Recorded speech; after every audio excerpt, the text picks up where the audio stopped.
அனைவருக்கும் வணக்கம். இன்றைய ஜோதிட நிகழ்ச்சியில் நாம் பார்க்க இருக்கின்ற அற்புதமான ஒரு ஜோதிட தகவல் என்னவென்று சொன்னால், பவானி என்ற நேயர்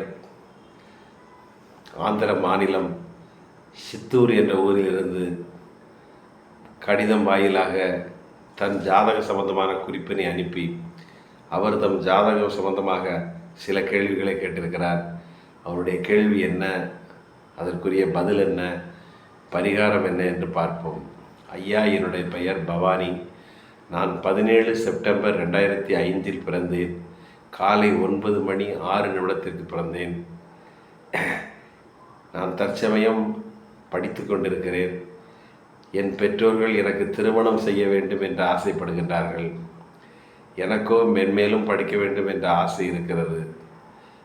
நான் மேலும் படிப்பது நல்லதா, அல்லது பெற்றோர்கள் சொல்கிற மாதிரி ஒரு பையனை திருமணம் செய்து கொள்வது நல்லதா?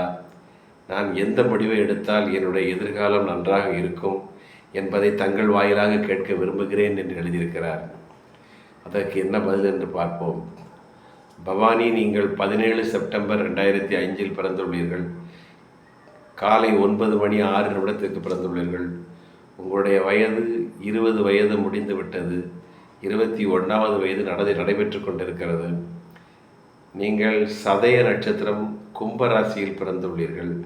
உங்களுடைய லக்கணம் துலாம் லக்கணம்.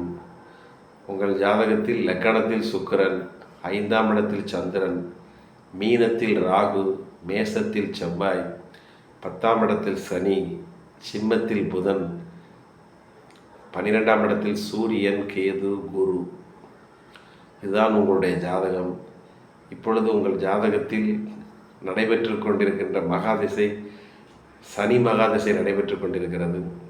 சனி மகாதிசை 11 மார்ச் 2025 வந்தது. 10 மார்ச் 2044 வரை இருக்கும்.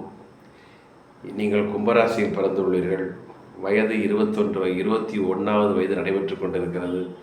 தற்சமயம் உங்களுக்கு 7.5 ஆண்டு சனி என்ற காலகட்டம் ஓடிக்கொண்டிருக்கிறது.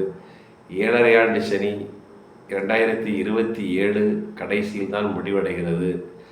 வரக்கூடிய 2 ஆண்டுகள் உங்களுக்கு 7.5 ஆண்டு சனி பாக்கி உள்ளது. இன்னும் 7.5 ஆண்டு சனி முடிவடைவதற்கு இன்னும் 2 ஆண்டுகள் இருப்பதால் என்னை பொறுத்தமட்டில் நீங்கள் மேல் படிப்பு படிப்பது நல்லது. கண்டிப்பாக மாஸ்டர் டிகிரி ஏதாவது படியுங்கள், மேல் படிப்பு படியுங்கள். 7.5 ஆண்டு சனி முடிந்தவுடன் உங்களுக்கு திருமணம் பண்ணுவது நல்லது. எனவே என்னுடைய கருத்து பிரகாரம் 2027 நவம்பருக்கு மேல் அல்லது 2028ஆம் ஆண்டு திருமணம் செய்து கொள்வது நல்லது. அதுவரை நீங்கள் படிப்பது நல்லது. உங்கள் ஜாதகம் துலாம் லக்கணத்தில் பிறந்துள்ளீர்கள். லக்கணத்திற்கு 7ஆம் இடத்தில் செவ்வாய் இருக்கிறார். செவ்வாய் தோஷம் உள்ள ஜாதகமாகவும் உள்ளது. அதேபோல் உங்கள் ராசிக்கு 2ஆம் இடத்தில் ராகு பகவான் இருப்பதால் சர்ப்ப தோஷ ஜாதகமாகவும் இருக்கிறது. எனவே நீங்கள் இப்பொழுது படியுங்கள். 2 வருடம் கழித்து திருமணம் செய்து கொள்ளுங்கள். அது மிக்க நல்லது. காலதாமதமாக திருமணம் செய்வது உங்களுக்கு நல்ல நன்மையை கொடுக்கும். திருமண காலகட்டத்தில் 7இல் செவ்வாய் இருப்பதால் திருமணத்திற்கு முன் வாழைமரத்திற்கு ஒரு கல்யாணம் போன்ற பரிகாரம் கண்டிப்பாக செய்ய வேண்டும். அதேபோல் சர்ப்பதோஷம் இருப்பதால் ஸ்ரீ காளகசி சென்று சர்ப்பதோஷ பரிகார பூஜையும் பண்ண வேண்டும். தற்சமயம் 7.5 ஆண்டு சனி நடந்து கொண்டிருப்பதால் சனிக்கிழமை தோறும் பிள்ளையார், ஆஞ்சநேயர், சனி பகவான் 3 பேருக்கும் விளக்கேற்றி மனமுருகி வேண்டிவிட்டு வாருங்கள். கண்டிப்பாக உங்களுடைய எதிர்காலம் நன்றாக இருக்கும். உங்களுக்கு படிப்பு நன்கு வர ஹயகிரிவன் என்ற கடவுளை புதன்கிழமை தோறும் வழிபாடு செய்துவிட்டு வாருங்கள். அவருடைய அஷ்டோத்திரம் சொல்லி வாருங்கள். கண்டிப்பாக தங்கு தடை இல்லாமல் உங்கள் உயர்கல்வி நல்லபடியாக முடிவடையும். எனவே என்னை பொறுத்தமட்டில் இன்னும் 2 ஆண்டுகள் படியுங்கள். 2 ஆண்டு கழித்து திருமணம் செய்து கொள்ளலாம். இதுவே சிறந்தது. வாழ்க வளமுடன். ஆயுஷ்மான் பவ.